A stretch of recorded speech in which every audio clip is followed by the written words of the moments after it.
أعوذ بالله من الشيطان الرجيم بسم الله الرحمن الرحيم عبس وتولى أن جاءه الأعمى وما يدريك لعله يزكى سورة عبس دوسلويخ آياتون دي په دې سورت کې په دې اولنی و آیاتونو کې دا خبره بیانېږي چې نبی علیہ السلام یو ځل د کافرانو د مشرکانو د غټانو خلکو سره ناستو یو ړوند صحابي عبد الله ابن ام مکتوم هغه راغی تپوسونه شروع کړل. نبی علیہ السلام په دې لږ خفه شو، معنا دا ده چې زه په دعوت کې مشغول یم، د غټ کافران دي کې اسلام چېرته راوړي. نو الله رب العالمین دا آیتونه راولېږل. بسم الله شروع کوم په امداد د نوم د الله تعالی الرحمن، داس الله چې خا عام رحم کوونکی دی په دنیا کې په کافرانو او په مسلمانانو. الرحیم داس الله تعالی چې خاص رحم کوونکی دی په آخرت کې صرف په مؤمنانو باندې. عبس وتولى، عبس معنا تندې تریو کو خپشو، وتولى او مخی وګرځو، ان د دې وجه جاءه چراغ د پیغمبر ته الاعمى ړوند صحابي او د نبی علیہ السلام خبرې کټ کړي. په دې نبی علیہ السلام له خپشو. الله رب العالمین ورته فرمایي وما يدريك، او سشي سپویا کو تعالی را اے پیغمبرا، سشي پویا در کړي د تا ته پیغمبرا، لعله کې دې شي چې د غړون صحابي د غړون کس یزکا پاک بشي په تعلیم ستا د ګناهونو نه او د معاصیو نه، او یذکر یا با نصیحت واخلی فتنفعه نو فایده به ورسوي د غړون ته الذکر نصیحت ستا. ته خو د دې نورو په غم کې خو کېدی شي ستا نصیحت دې سړي ته ډېره فایده ورسوي او د نورو ته په دغه ټیم کې ونه رسي. اما من استغنا، هر چې هغه څوک د استغنا چې پروا نه کوي د هدایت، یعنی بې پروا کړی دی ځانه، فانت له تصدى، فانت نو ته له هغه ته تصدى قصد کوي او اراده کوي ورمخ کې کېږي، یعنی د هغې د مسلمانۍ په فکر کې او هغه دی بې پروا. وما علیک، او نشته دی پتا باندې هیڅ زور الله یزکا چې پاک نشي دغه کافر د کفر خپلنا. واما من جاءک، او هر چې هغه څوک دی چې راغی تا ته یسعى چې منډې وهلې د پاره د طلب د خیر،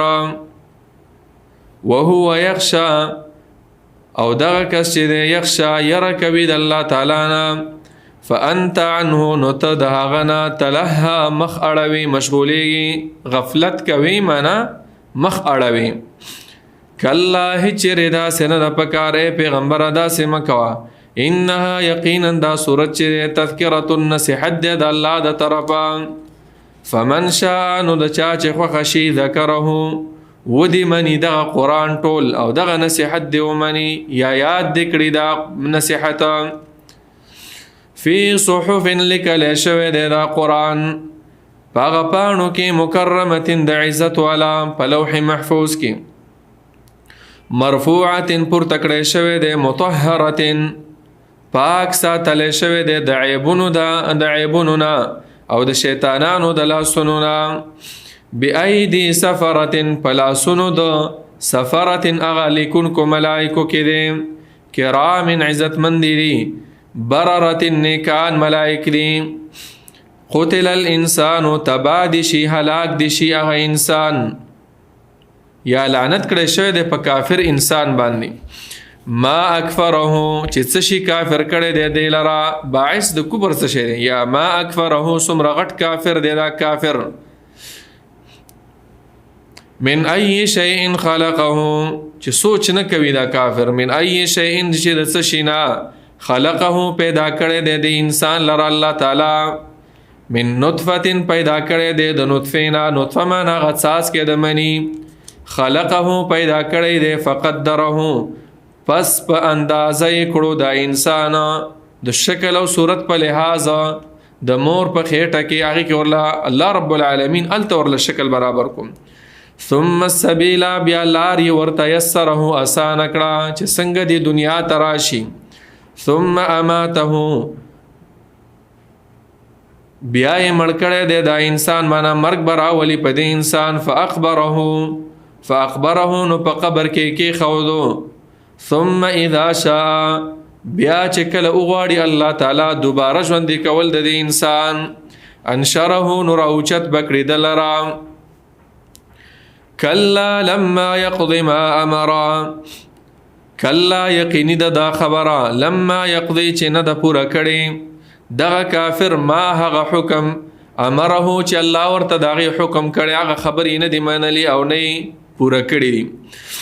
فلینظر الانسان نو ودی ګوري دا انسان الى طعامه طرف د خوراک خپل ته انا چې یقینا مونږه صببنا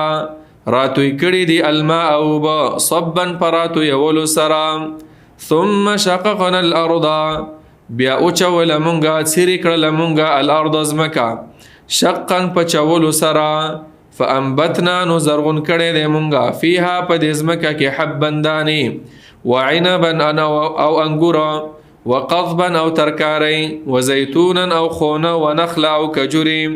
وحدائق او باغونه غلبا ګڼ ګڼ یو بل ته نږدې وفاکهة او میوې وابا او ګیاګانې وابا بعض علما وایي وچه میوه فاکهة تازه میوه متاعا لکم د پاره د پیدې ستاسو ولانعامکم او د پاره د فیدې د څاروو ستاسو فاذا جاءت پس هر کله چې راشي الصاخة هغه غوږونه کړونکې اوازه یوم په هغه ورځ باندې یفر المرء تختی به هر سړی من اخیه د ورور خپلنا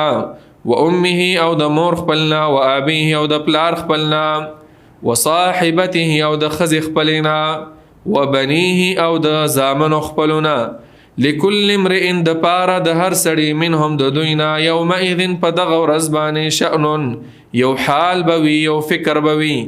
یغنیه چې بې پروا کړی به یې وي د نورو د حالاتو نه په خپل ځان به اخته وي هر سړی وجوه بعضې مخونه به یومئذ په دغه ورځ باندې مسفرة روښانه به وي د ایمان د وجې رڼا کوونکې به وي د ایمان د وجې ضاحکة خندیدونکې به وي مستبشرة خوشحاله کېدونکې به وي خوشحاله به وي چې د ایمان کرامت یې ولیدو پس د مرګ نه ووجوه او بعضې مخونه به یومئذ په دغه ورځ باندې علیها په هغې باندې به پروت وي غبرة هغه دوړې او ګرد و غبار ترحقها پټ کړی به وي هغې لره قطرة توروالی اولئک دغه کسان چې کوم دي هم الکفرة هم دوی کافران دي دغه بې شرمه کسان الفجرة نافرمان دي وصلى الله وسلم على نبينا محمد